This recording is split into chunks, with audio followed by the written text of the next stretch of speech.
It's kind of funny with this game and Dragon Quest. Well,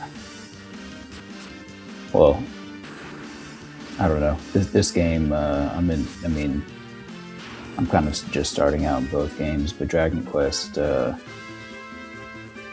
it's really fun because I love the pacing of that game, and I kind of love the way the story has been told thus far, and with the characters being very reminiscent of kind of Dragon Ball Z characters with the way they look. I'm really excited to play that game. I know there's some people that are probably thinking to themselves, like, I do apologize for some of the games that I haven't been able to just pick up because like games I've played in the past that potentially I could pick back up were I to kind of have the resources to do so. For those games, it kind of like a lot of the earlier games I played on my first channel. The fact that I haven't been able to go back and play them, albeit more casually,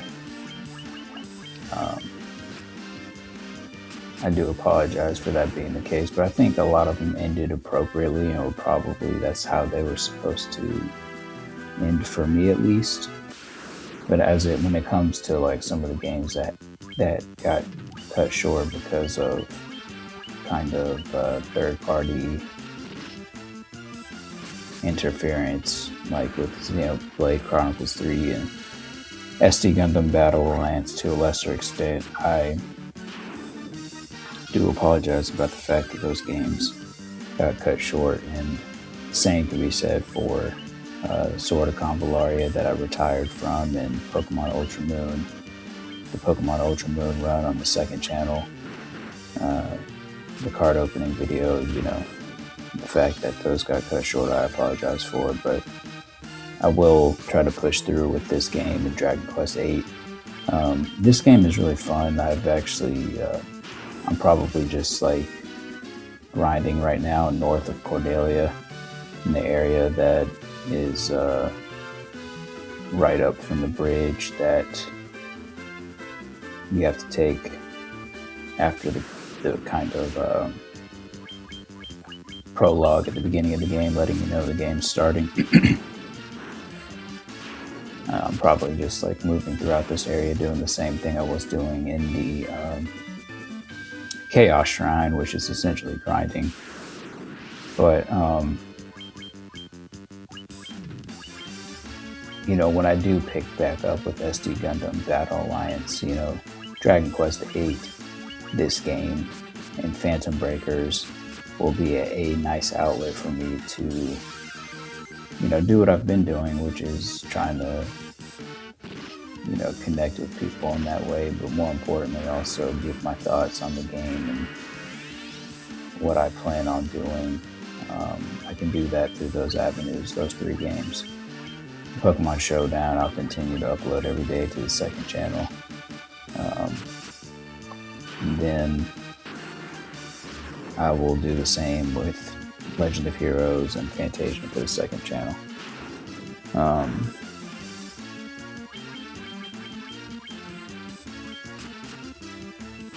But this game's a little bit different than Dragon Quest. But the Dragon Quest game, I feel like the story will be told. It's probably a lot more linear in that regard. It's probably, you could probably say it's like,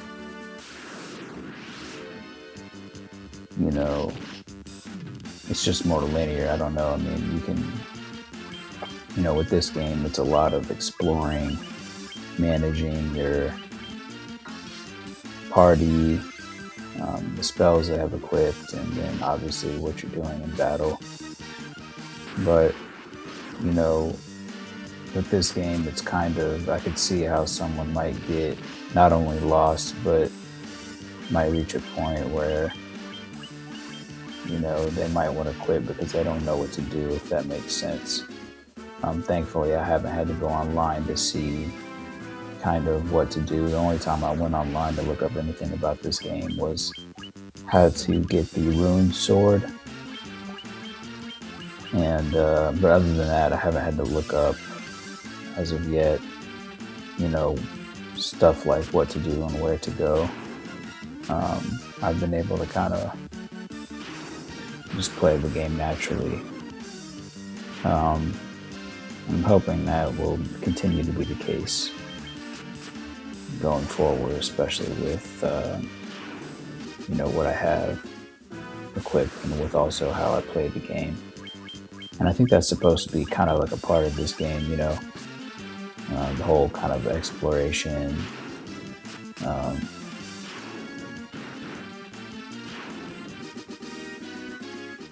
It's almost kind of like a polar opposite of Dragon Quest in that way, even though they're both kind of RPGs. But I'll have to get on and play both of these games within the next couple days.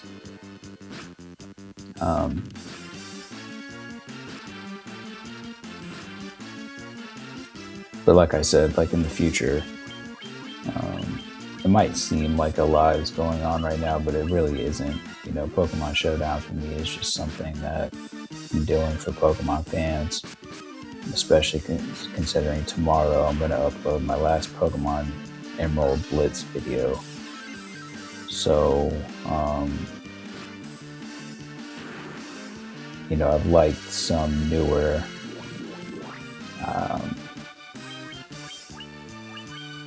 videos on my first channel, kind of advertising a new crop of Pokemon ROM hacks separate from the ones I liked around Christmas. So that's good. It will give people who didn't know that existed a chance to see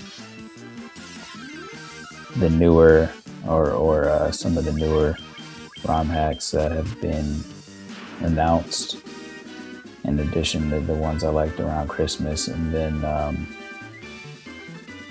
surely there's also probably even more wilder ones that can get shared through that way as well, which is great about like YouTube.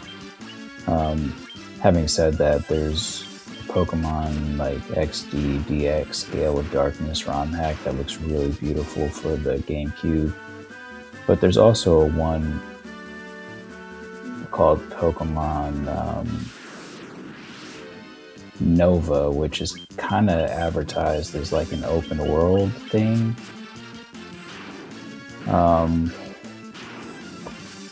And with the trailer, you don't see much battling, and it also seems to be taking place in like the Pokemon Ultra Sun and Moon Megalopolis area.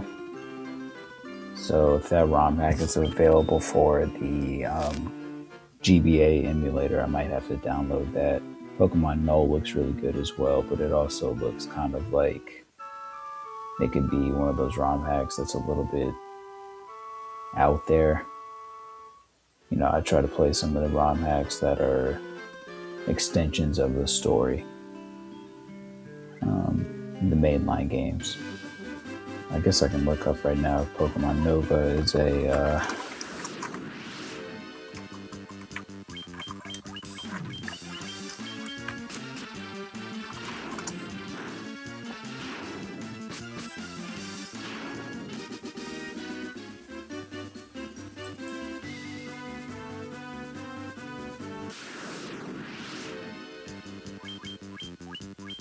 I'll probably have to go to my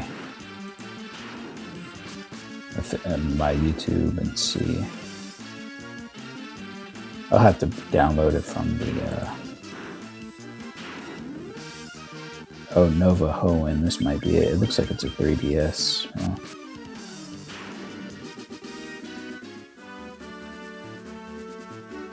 Here, let me go to my YouTube channel.